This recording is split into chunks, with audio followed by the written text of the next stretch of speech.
The city of Brookhaven was alive with the usual morning rush. Cars honked impatiently, commuters hurried across crosswalks, and coffee shops overflowed with hurried patrons desperate for their first caffeine fix. In the middle of all this chaos, a woman named Grace Mitchell stood on the edge of the bustling sidewalk, clutching a small cardboard box. Her clothes were old and worn, her shoes scuffed from years of use, her tired eyes revealed sleepless nights. But what stood out most was the quiet desperation written across her face. Grace wasn't begging, she wasn't asking for change, she simply stood still, holding her box, as hundreds of strangers walked by without so much as a glance. Inside that box were photographs, pictures of her late husband, Michael, and their young son, Daniel. She had lost Michael to an accident 2 years ago, and now she was on the brink of losing her home. The hospital bills from Daniel's illness had piled up, and no matter how many jobs she applied for,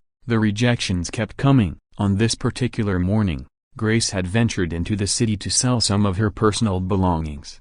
Her last hope was to gather enough money to cover rent for another month. She whispered to herself, "Just one kind soul, a broken bar, that's all I need." But the crowd moved like a river, flowing past her as though she didn't exist. A businessman brushed against her arm and muttered impatiently, "Watch it." A young woman in designer clothes glanced at her box and rolled her eyes. A group of college students laughed loudly as they walked past, not even noticing the weary mother standing in their path. Grace lowered her head, the sting of invisibility piercing deeper than any words. She thought, "Am I really that unworthy of being seen?"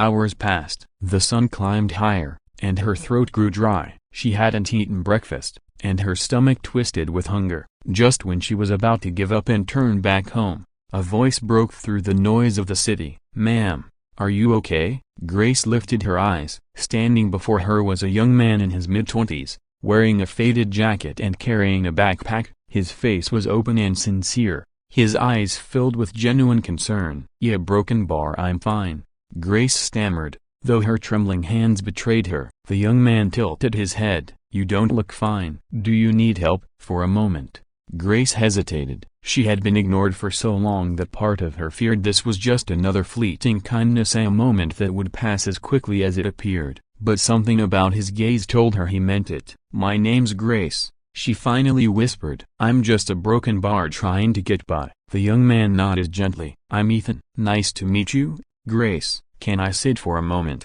And so, in the middle of that busy sidewalk, Ethan sat down beside her. He didn't flinch at her worn-out clothes. He didn't judge the box of personal belongings. He simply sat, making her feel, for the first time in months, like she wasn't invisible. "Tell me what's going on," Ethan urged. Grace's eyes welled up with tears. She spoke of Michael, her late husband, of Daniel's illness, and of the endless struggle to keep their little apartment. She explained how she had been applying for jobs non-stop, only to face rejection after rejection. By the time she finished, Ethan's eyes were misty. "I can't believe so many people walked past you today without asking if you were okay," he said softly. Grace gave a small, broken laugh. "That's just the way it is. People have their own lives, their own worries. Who am I to expect help?" But Ethan shook his head firmly.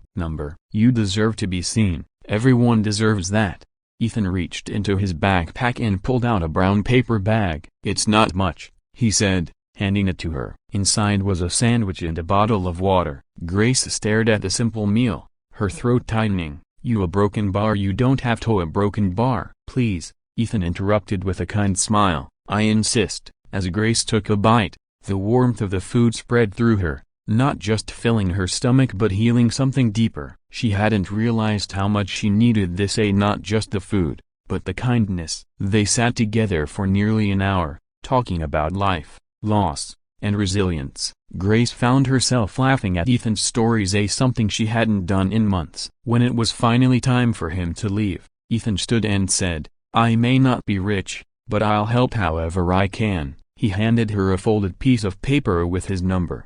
"Call me if you ever need someone to talk to." "You're not alone, Grace." Over the next few weeks, Ethan became a constant presence in Grace's life. He checked in on her regularly, sometimes bringing groceries, other times just sitting with her and Daniel. One afternoon, Ethan surprised her with a flyer. "There's an opening at a community center for an administrative assistant. I think you'd be perfect for it." Grace hesitated. "I don't know a broken bar. I haven't worked in so long. What if I fail?" "You won't," Ethan assured her. "You've survived more than most people could handle. That takes strength. Believe me, Grace, you can do this."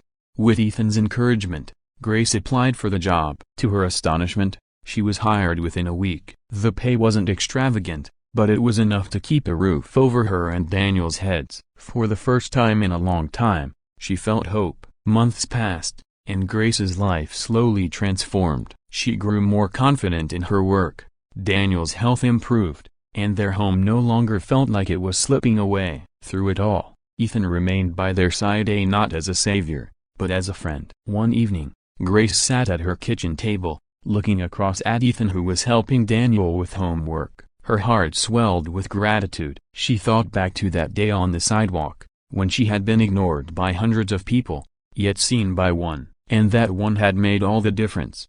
Years later, Grace would often share her story with others. She would tell them about the day she nearly gave up, the day the world felt too heavy, and how a single act of kindness pulled her back. Her favorite words to repeat were these: "I was ignored by many, but helped by one." And sometimes, one is all you need.